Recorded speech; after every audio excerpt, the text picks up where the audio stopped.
This pavilion is probably the most overlooked at Epcot. In fact, most people don't even know it ever existed.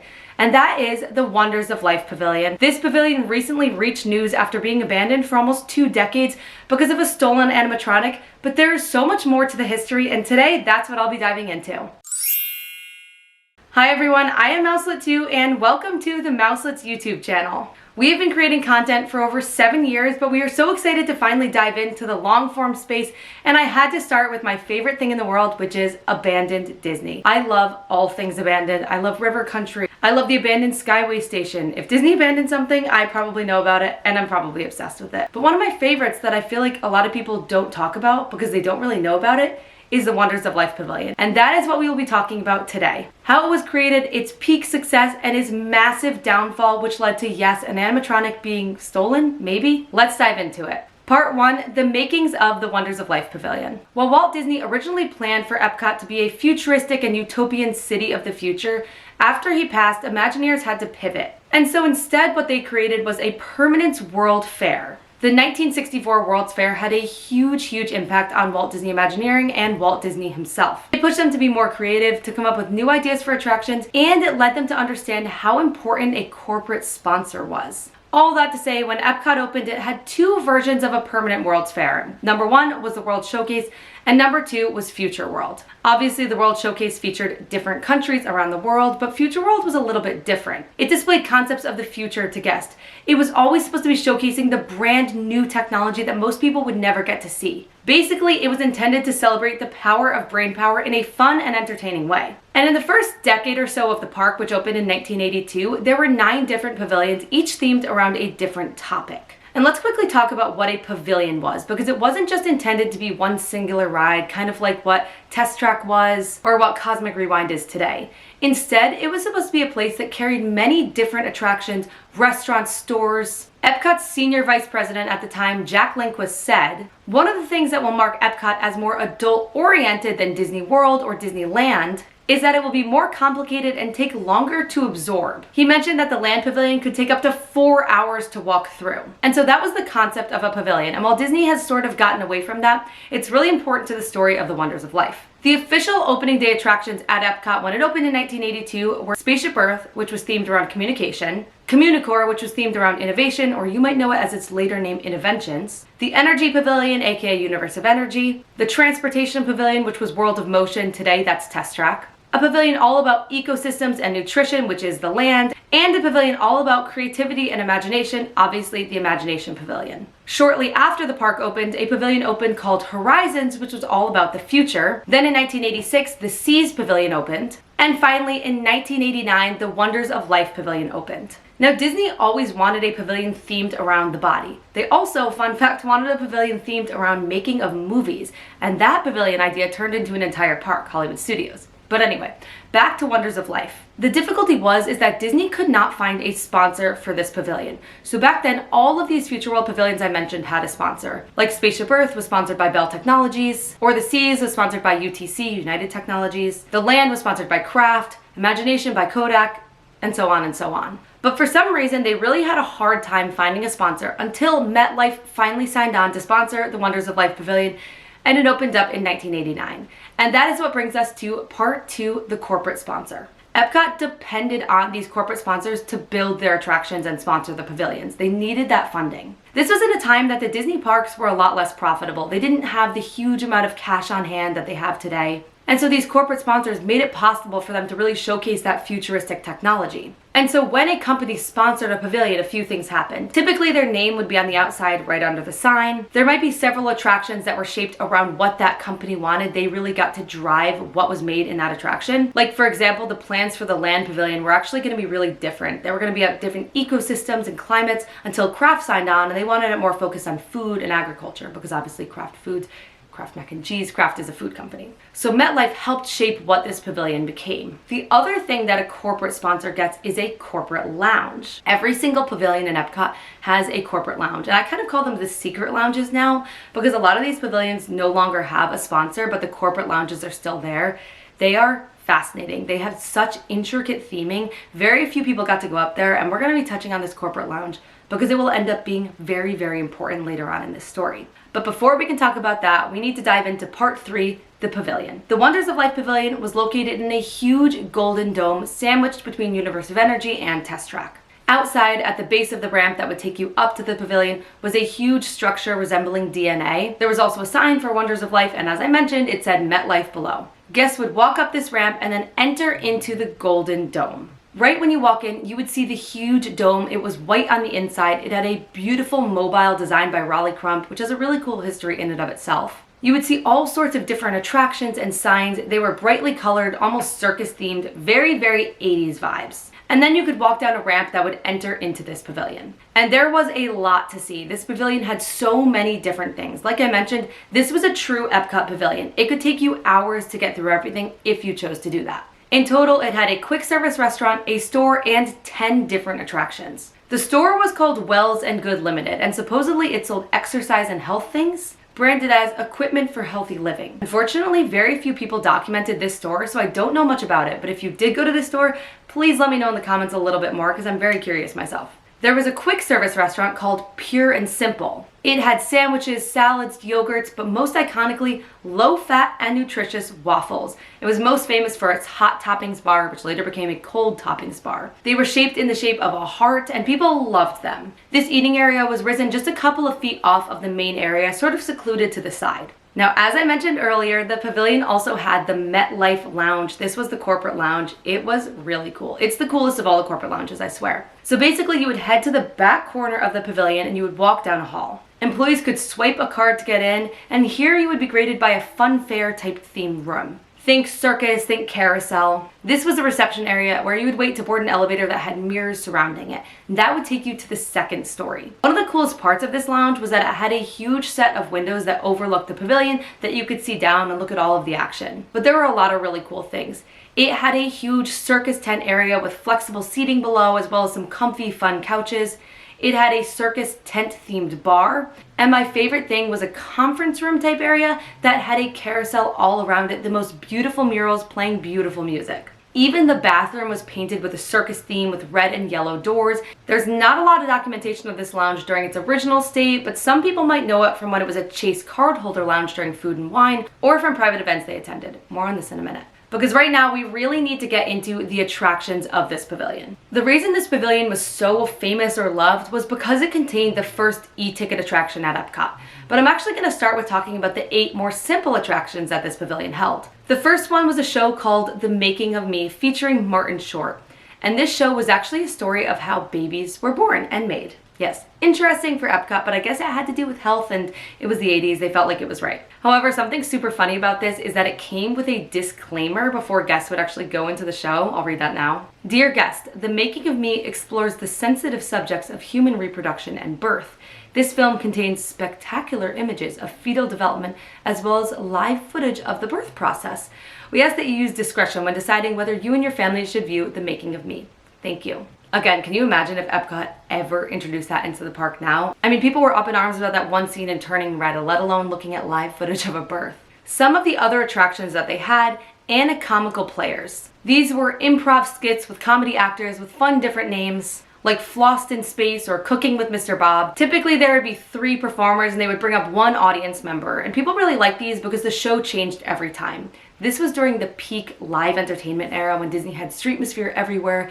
They had the Royal Players in the United Kingdom Pavilion. RIP to Streetmosphere, one of my favorite things that Disney had for some reason ripped away from us. Another area they had was Coach's Corner. This is where pros would judge your baseball, tennis, and golf swings. This feels very Disney dad vibes. There was a show called Goofy About Health that used recycled clips from Goofy movies over the years. It was an 8-minute show where Goofy was victim of urban living and feeling really sick. He had a lot of bad habits, he wasn't working out enough, he took up smoking, and he ended up sick in bed before having a doctor come over and told him he needed to banish these bad habits. Then we would see Goofy go through a stage of improving himself, and in the end he would end up much healthier and happier.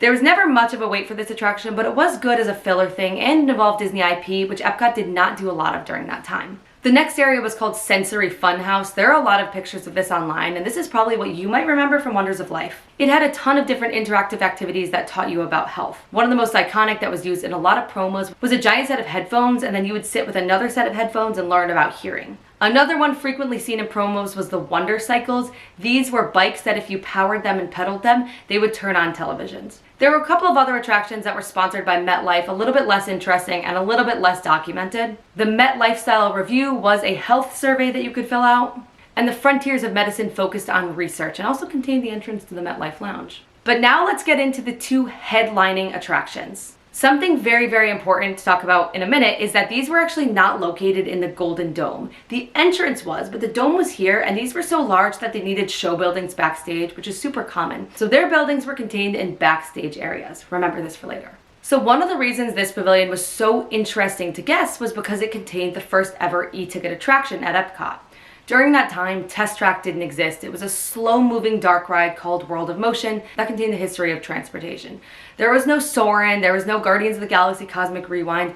There were very few thrill rides, and guests were looking for that. And so this first e-ticket attraction at Epcot was called Body Wars, a high-speed thrill ride into the heart of adventure. So the entrance to Body Wars was in the Golden Dome in that brightly colorful area. But right when you walked into the queue, the surroundings changed. Instead of that fun circus vibe, it felt very scientific, very serious. You are now entering a high-tech laboratory for MET, Miniaturized Exploration Technologies. The premise of the ride was that the scientists of MET have this technology that can shrink you down to the size of a small little microscopic camera and send you into the human body. Body Wars was a simulator attraction like Star Tours. And fun fact, it actually opened up before Disneyland Star Tours by just a couple of months. But they used almost identical technology. If you've been on Star Tours at either of the parks, the queue and the boarding process very, very similar to what Star Tours is today. But the actual premise of the ride was very, very different. Your mission on this ride was to rescue a scientist that got stuck while she was observing white blood cell reaction to a splinter in a human finger. So you would board this body probe with 40 other guests, shrunk down to a microscopic size, and then on the screen you would see all sorts of things inside the human body. Veins, blood, body fat. And while it was really, really interesting, a lot of guests had a hard time with both the motion simulator part and also just how queasy all of the inside of the body made them. But regardless, this was one of the most popular attractions at Epcot for many years. But if all of that sounded too intense, Cranium Command was a much slower paced attraction. Just like Body Wars, you would enter a long hallway to access that backstage show building. And if you're like, why are you saying this? Trust me, it will be incredibly important very soon. The premise of this show was that you were being recruited by a military troop called the Cranium Command. Your commanding officer was General Knowledge, and he would lead you through a pre-show before you actually entered into the show. The show was led by a new recruit pilot named Buzzy. He was piloting the brain of a 12-year-old boy. Inside of the theater, there were different seats in a tiered manner. You would look at screens that actually were circular as if you were looking through the eyes of a 12-year-old boy. The show also featured different celebrities from that time around the 1980s. Personally, I don't know any of them, and they would come on as different roles like the stomach or the heart or the lungs. Now, Buzzy himself was on an animatronic on this little chair that was a hydraulic lift, and he would fly around the screen controlling different things. Just to visualize it for you, he wore a bomber jacket, gloves, and had a little hat. Again, this all comes in later. Because Buzzy is the animatronic that was stolen out of this pavilion. And this is where we bring you to The Downfall, Part 4. Wonders of Life was sponsored by MetLife from 1989 to 2001. That was when they decided to end their sponsorship. And to be clear, ending a sponsorship doesn't necessarily mean that the attraction or pavilion will close permanently. For example, ExxonMobil stopped sponsoring the Universe of Energy Pavilion in 2004, but that remained open until 2017. Or recently, Siemens ended their sponsorship with Spaceship Earth, but that attraction is still open. Although I will say, when a corporate sponsor leaves, it does mean that pavilion might end up a little bit outdated, like Project Tomorrow and Spaceship Earth.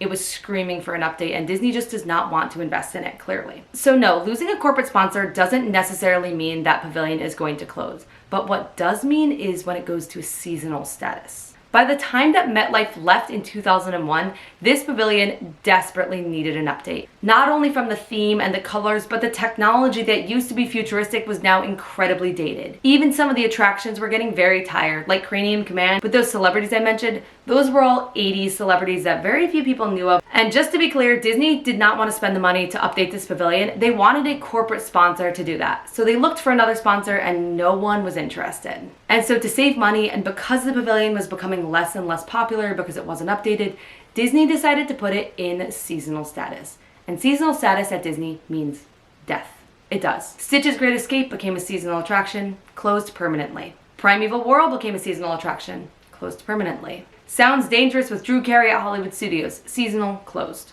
Basically, you do not come back from a seasonal state. And is it possible this pavilion could have found a corporate sponsor and updated and reopened? Yes. Is it possible that if Disney had done Inside Out earlier, that this pavilion would have had an Inside Out overhaul? Yes, and they should have done that, but that did not happen. So every year after 2001, the pavilion started opening less and less. And remember, 2001 saw a massive drop in tourism from the 9/11 attacks, and this really impacted a lot of Disney attractions. This is why half of Pop Century is abandoned. This is why River Country was permanently closed. Disney didn't have the high numbers of guests to really justify leaving some of these less popular things open. And come 2006, the Wonders of Life Pavilion did not open up for the busy Easter season, and guests were left wondering, will it ever reopen? But it did at Christmas time. But on January 1st of 2007, this pavilion closed its doors permanently and never reopened as the Wonders of Life Pavilion. And Disney sort of abandoned it.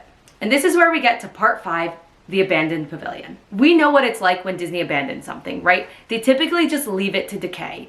They don't intend to necessarily, but they're not having anyone monitor it, they're not putting any money into it, and so it just slowly falls into disrepair. We saw this with River Country really badly, where Disney just let those slides and the pools rot away. We saw it with Discovery Island. We've seen it with a lot of different places at Epcot, like ImageWorks in the Imagination Pavilion or the old area by Project Tomorrow. And let me just jump in and say, I love abandoned things. It is probably my favorite thing in the world about Disney. I know of almost every abandoned Disney thing. I'm still learning new things each day. Like part of Tom Sawyer Island at Disneyland was abandoned, but this pavilion is one of my favorites just because it tells a little bit of a different story than how Disney typically abandons things. Remember when I mentioned that 2 of the shows, Cranium Command and the Body Wars attraction, were located in backstage buildings?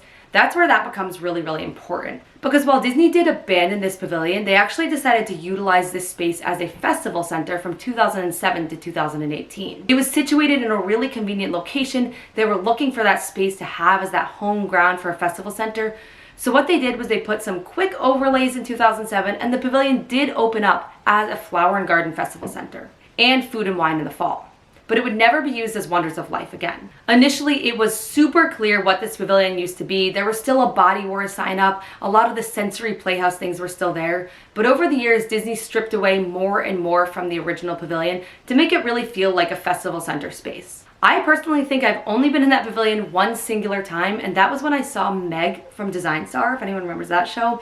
She was doing a little presentation and we went there. We also watched a pancake cooking show there in 2018. So guests were really frequently using this Golden Dome. Disney was maintaining it. They were cleaning the bathrooms. They were doing everything in this space. But what they were not doing was touching Cranium Command and Body Wars.